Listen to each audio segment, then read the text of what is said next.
মানাগ্রাম, India's first village, actually প্রান্তিক গ্রাম একটি। এখান থেকে আমরা বসুধারা ফলসের ট্রেক শুরু করলাম। এখন বাজে 6:45, 6:45 শুরু করলাম। দেখি কতক্ষণে পৌঁছই। সকলকে সুপ্রভাত।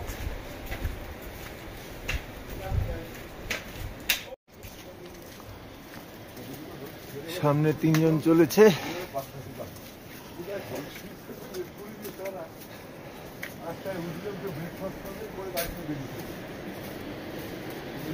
চক্রবর্তী, ইন্দ্রজিৎ, তার আগে শিবম।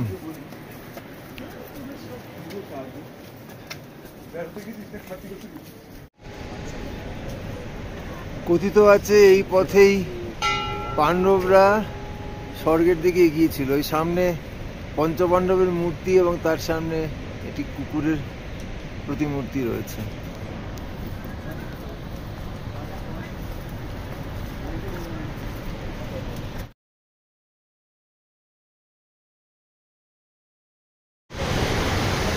ভীমকুল জলপ্রপাত,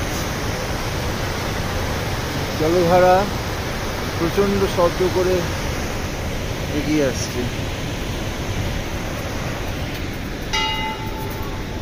ক্যামেরা पे डाल।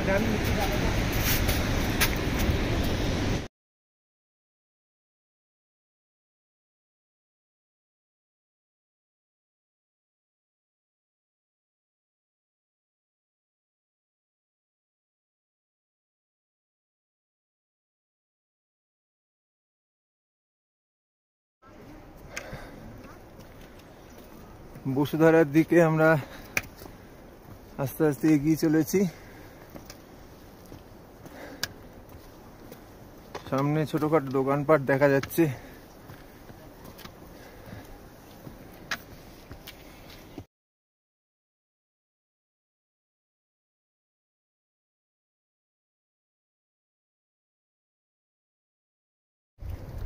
এইবারে আমরা মোটামুটি সঠিক অ্যাম্বিয়েন্সে পৌঁছে গেছি। আমরা ধীরে ধীরে বসুধারার দিকে এগিয়ে চলেছি। পথ তুলনায় অনেক সহজ, মানে কেদারনাথ, তুঙ্গনাথ এগুলোর তুলনায়। আশা করছি ঘন্টা 2-1-এর মধ্যে পৌঁছে যাব। দেখা যাক কটায় পৌঁছই। আমরা 6:45 যাত্রা শুরু করেছি, এখন 7:10।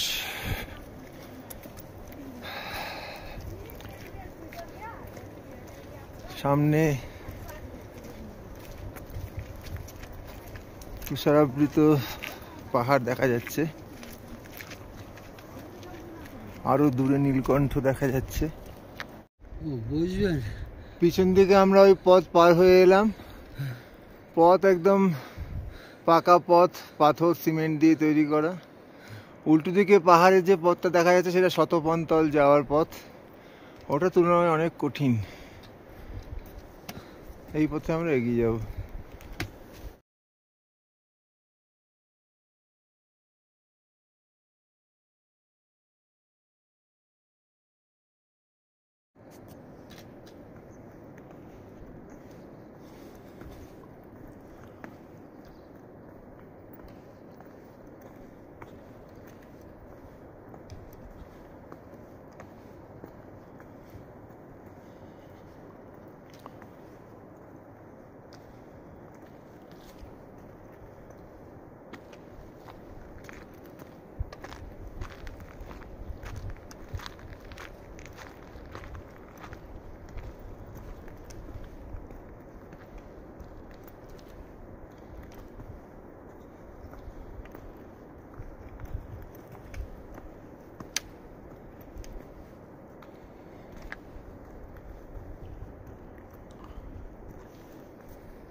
বসুধারা জলপ্রপাতের পথে আমরা চারজন ধীরে ধীরে এগিয়ে চলেছি।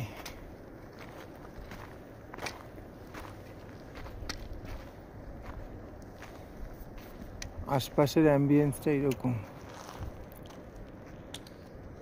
অন্য ভিজিটাররাও আছে পিছনে।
এখন 8:15।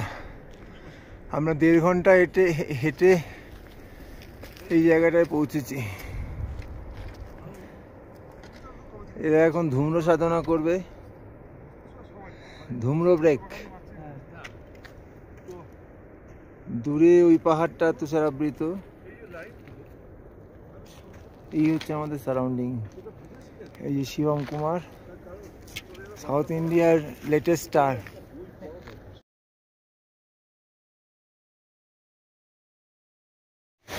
পথের মাঝে একটা ঝর্ণা, এটাকে পার হতে হবে আমাদের।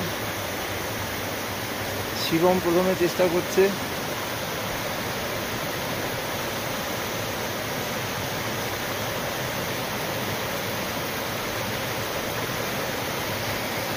ভিডিও হচ্ছে।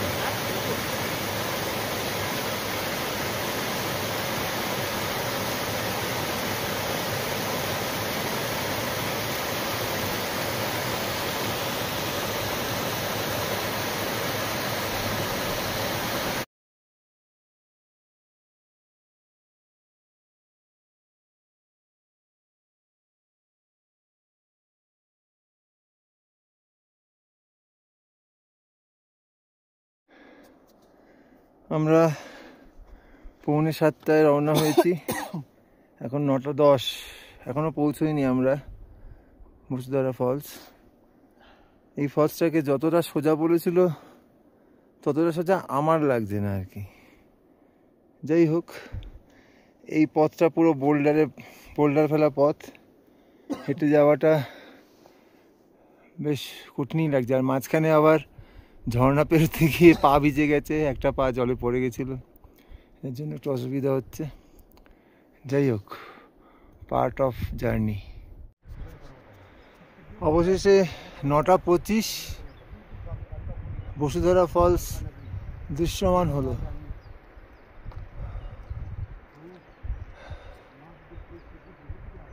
তো আজকে আবার একবার আমার এই শিক্ষা হলো যে কারো কাছ থেকে শুনে কোনো টাস্ককে সোজা হওয়াটা ঠিক না।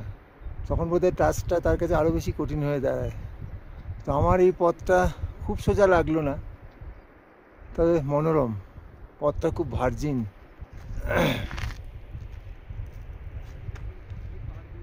যারা সত্যিকারের ভ্রমণ পিপাসু, যারা পরিশ্রমকে এনজয় করতে পারেন, তাদের অবশ্যই এই পথে আসা উচিত। অবশেষে 9:35 আমরা বসুধারা ফলসের একদম নিচে দাঁড়িয়েছি। একদম নিচে। এখানে নাকি রামধনু দেখা যায়। নিচে বরফ জমে রয়েছে।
আমরা 9:30টায় পৌঁছেছিলাম বসুধারা ফলসে।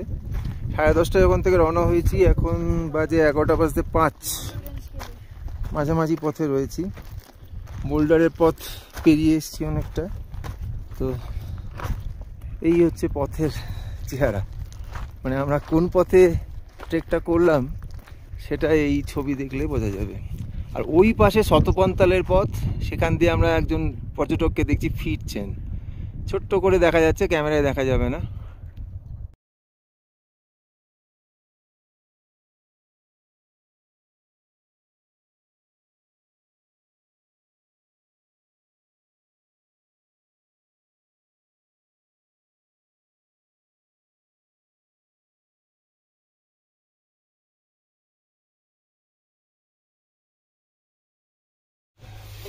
এখন সময় প্রায় 12:30, 12:25। আমরা 10:30টায় শুরু করেছিলাম বসুধারা ফলস থেকে। তো মাঝে অনেক দাঁড়িয়েছি, ছবি তুলেছি প্রচুর, সেই কারণেও কিছুটা দেরি হয়েছে। তবে যেটা বলার সেটা হচ্ছে গিয়ে পথটায় যাওয়া আসা মিলিয়ে খুব একটা সহজ নয়, তবে উপভোগ্য। আমাদের যেতে সময় লেগেছে 7:45 থেকে 9:30, মানে 2 ঘন্টা 45 মিনিট। ফিরতে সময় লেগেছে আমাদের, ওখান থেকে শুরু করেছি আমরা 10:30, এখানে 12:30, এই 2 ঘন্টার একটু কম। তো এই হচ্ছে পরিসংখ্যান। তবে এন্ড অফ দ্য ডে এটা বলবো যে যারা ভ্রমণ পিপাসু মানুষ, যারা প্রকৃতির সৌন্দর্য উপভোগ করেন, তাদের জন্য এই যাত্রাটা মাস্ট। এই বসুধারা ফলসের যাত্রাটা মাস্ট। এই বসুধারা ফলস যেখান থেকে জলটা পড়ছে, ওখানে রামধনুর 2টো পটি তৈরি হচ্ছে আর কি, মানে পরপর 2টো, খালি চোখে দেখতে হবে, সানগ্লাস পরলে দেখতে পাওয়া যাবে না। আর বলার যেটা সেটা হচ্ছে গিয়ে পথটা খুব সহজ নয়, আবার খুব কঠিনও নয়, উপভোগ্য পথ, পরিষ্কার পথ, ভার্জিন পথ একদম, কোথাও কোনো নোংরা নেই। কিছুটা পথ বোল্ডারের ওপর দিয়ে যেতে হবে, যেখানে খুব সাবধানে যেতে হবে। মাঝখানে একটা নালা ক্রস করতে হবে, ওটাও সাবধানে ক্রস করতে, নাহলে জুতো জলে পড়ে গিয়ে পা ভিজে যেতে, যেটা আমার হয়েছে আর কি। তো আগামী দিনে যারা যাবেন তাদের জন্য বেস্ট অফ লাক, ভালো লাগবে খুব।